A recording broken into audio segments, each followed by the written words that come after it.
This show is brought to you by PivX, private instant verified transactions. With its groundbreaking zero coin staking and masternodes, PivX is the top privacy currency. Feel free to trade some on Binance or Bittrex. And for more information, go to www.pivx.org.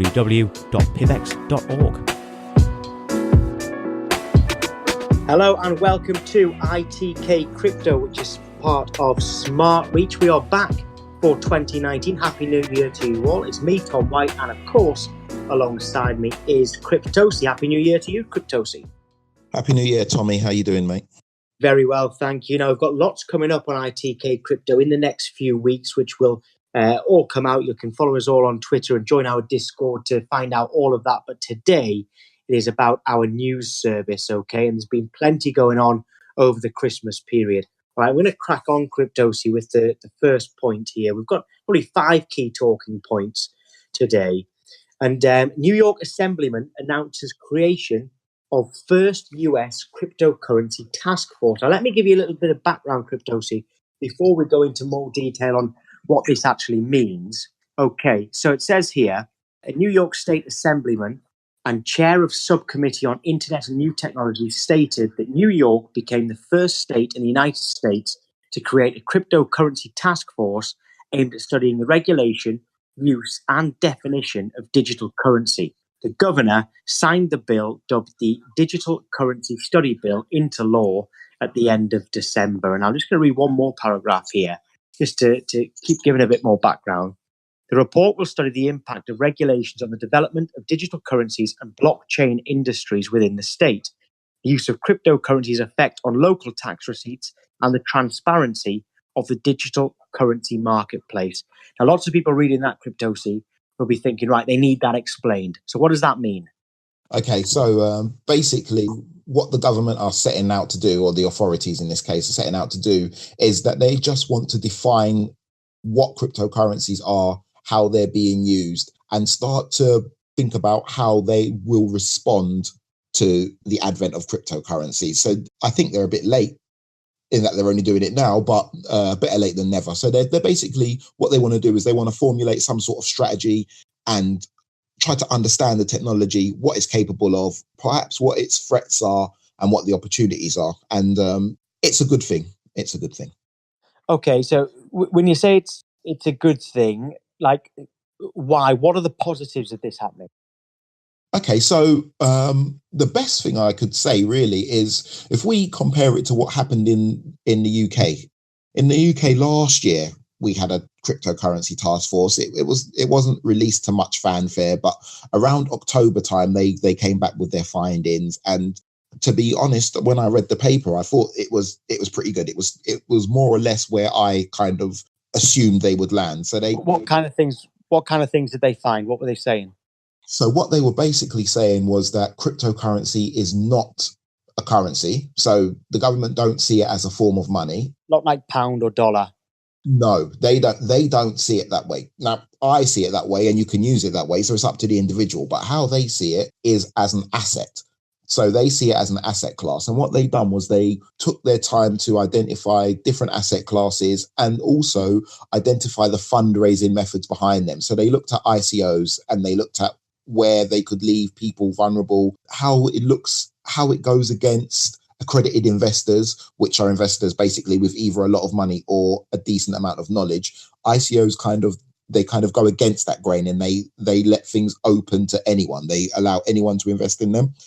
They kind of looked at how they could move ICOs into a more of an accredited investor type of model, what sorts of things they could do to control money going into ICOs. And most importantly, they looked at taxation. And then following on from that, we then got guidance right at the end of December on how crypto should be taxed in the UK. So that is now, there is now guidance on that, which is great. Yeah, that's quite interesting. And what were the kind of key things of the guidance? The key things of the guidance were that it acts as an asset. So you have to take into account capital appreciation, and they also want to tax on each transaction. So they're kind of seeing it every time you buy or sell crypto, they're looking at it, well, currently as you're buying or selling an asset, and you should pay your taxes accordingly. I think that's not a great model, but I think it's a decent start. Okay, well, there's still work to be done, though. Oh yeah, definitely. I think it will always be, as long as the technology is evolving, they're going to have to do well to keep up with it from a regulatory standpoint, because immediately they want to tax crypto as an asset, but where you've got such things as private cryptos with really strong privacy, it's going to be an almost impossible thing to enforce. Plus, you've got cross borders, so countries are going to really have to come together to try to have some sort of regulatory standards, and I think those are a long way off. Is there any chance on a negative point they're looking into this because they're against cryptocurrency? No, there definitely isn't. And the paper done well to point that out. The paper done well to point that out. It was a very, very positive paper. So what they really looked at were the opportunities. They definitely looked at the threats, but they didn't overplay them. It wasn't a fearfully written paper. It was a well-researched paper. It does seem like the UK will be quite crypto friendly moving forward. Yeah. Okay, well, definitely is positive in that case. Right, we'll move on to the next subject then, Cryptosi. And I tell you what, I've got this written down as POK Day. Now, I know what that means, but what does it mean and how do people participate? Okay, right. So POK Day is basically Proof of Keys Day.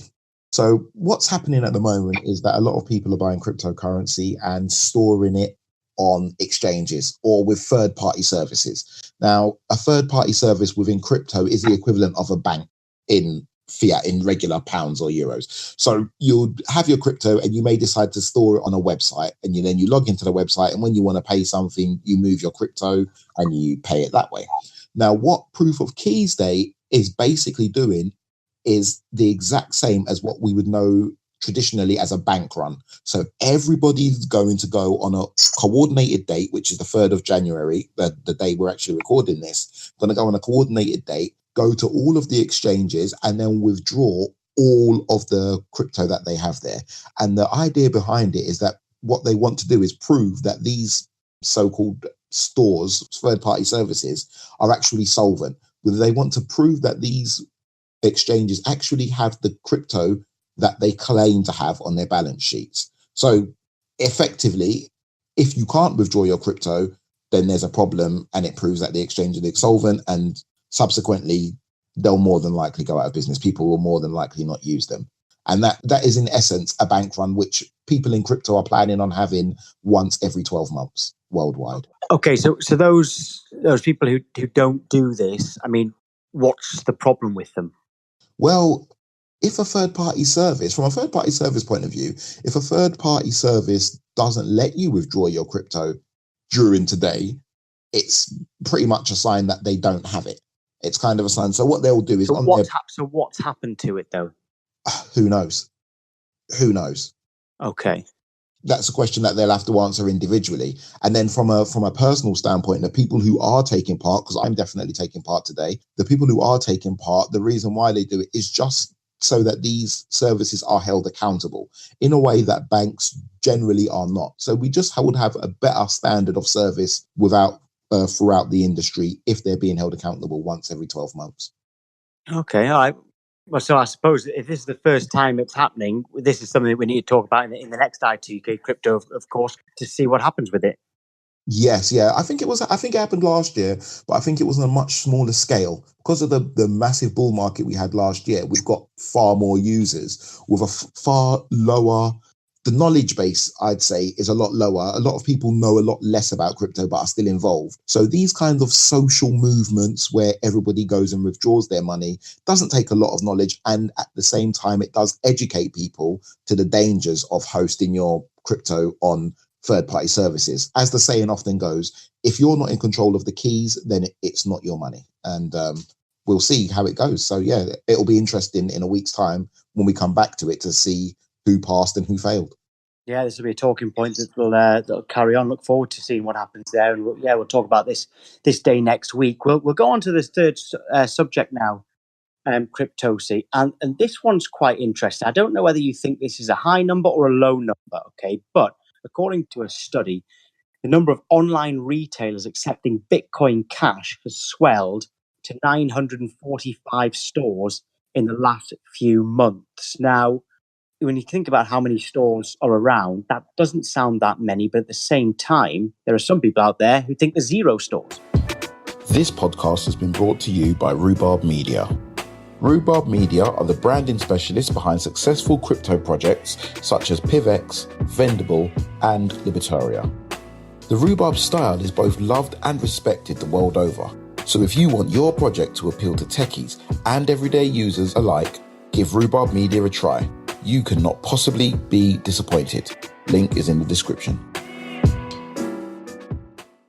Yeah, this is a really interesting story, which we discussed briefly before we came on air. It's a really interesting story for 2 reasons. Number one, Bitcoin Cash over the past month or so has been much maligned. It's really struggled. They've had huge internal conflicts.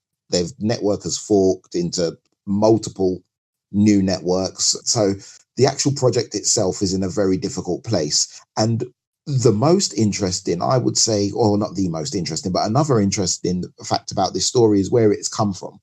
So this story's come from a website called bitcoin.com, which is very closely linked to Bitcoin Cash as opposed to regular Bitcoin. There is a slight difference between the two. So it does get confusing for newcomers. And what this does go to show you is that much like we would complain about mainstream news organizations being biased, within crypto, the exact same appears. So if a news organization holds a certain amount of a particular coin, there is a chance that they're going to put out stories like this to kind of highlight the strengths of the coin and kind of shy away from stories which highlight the weaknesses of the coin. Overall, though, 945 stores accepting Bitcoin Cash, that's a good number. That is a good number. And it's a lot higher than I thought it would be. I would wonder, though, if that is them piggybacking of a certain payment gateway, or if that is people directly and only accepting Bitcoin Cash. So it's an interesting story, but I think the politics behind it are possibly a little bit more interesting than the number of stores accepting Bitcoin Cash itself. Yeah, what I find quite interesting is that they don't list any of the stores. And you'd think that actually that would be highlighted. Yeah, or at least they would highlight maybe the biggest 5. But it's because of actions like this that the guys at Bitcoin Cash have really got a kind of like a Marmite sort of effect on the rest of the cryptocurrency industry. People tend to either love them or loathe them. And it's because of writing like this and this type of what we term in the industry shilling. So basically, they're kind of blowing their own trumpets, so to speak.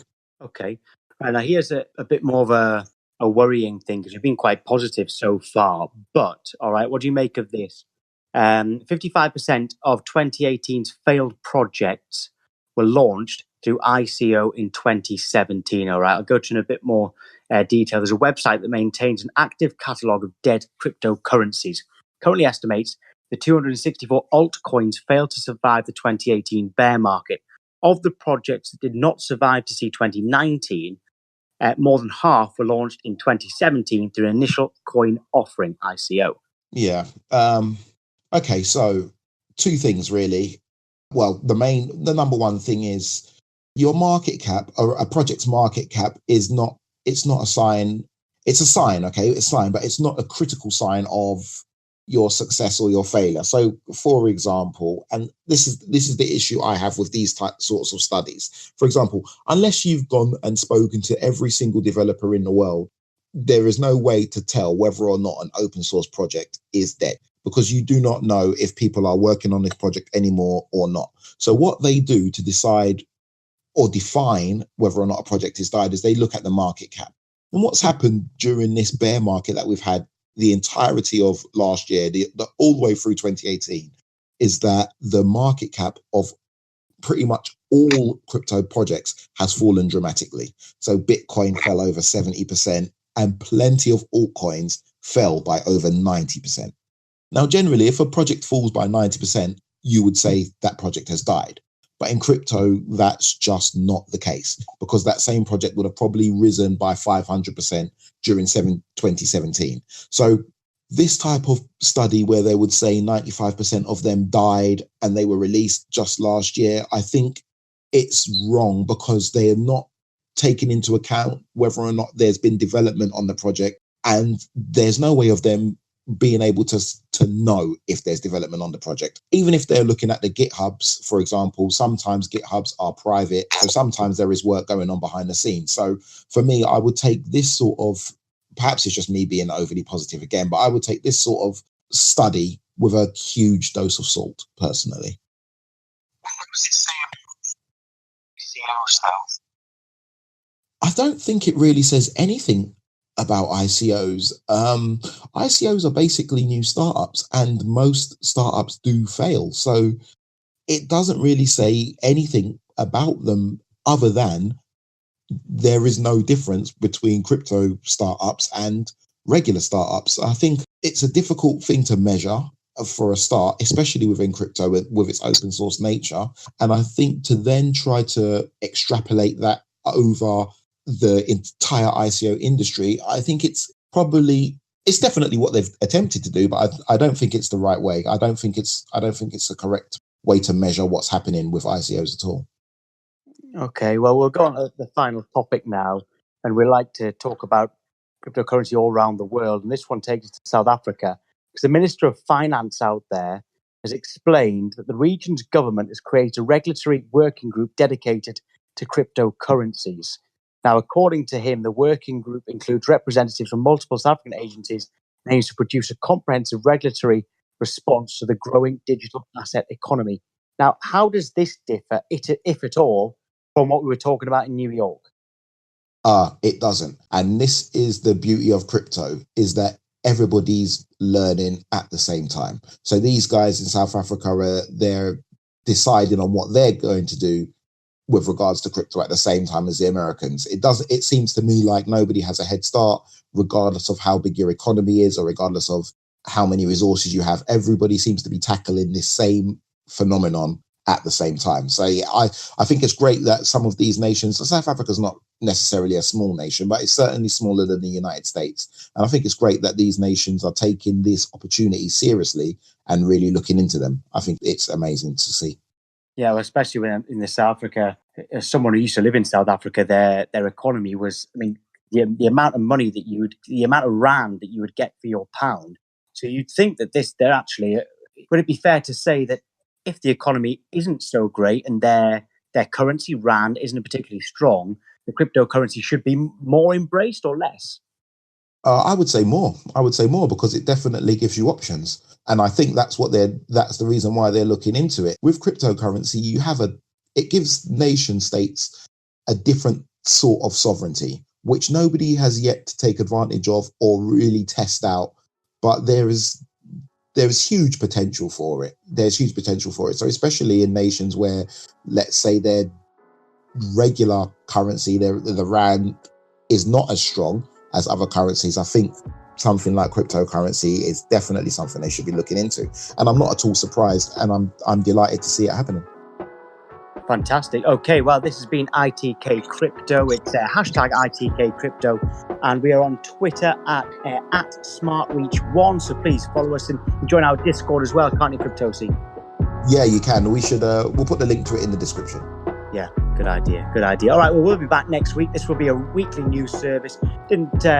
Weren't quite as active over Christmas and New Year for various understandable reasons, but we are back now. So every week, ITK Crypto will be out. Okay, Cryptosi, thank you. Thank you very much, Tommy. Take care. This show is brought to you by PivX, private instant verified transactions. With its groundbreaking zero coin staking and masternodes, PivX is the top privacy currency. Feel free to trade some on Binance or Bittrex. And for more information, go to www.pivx.org.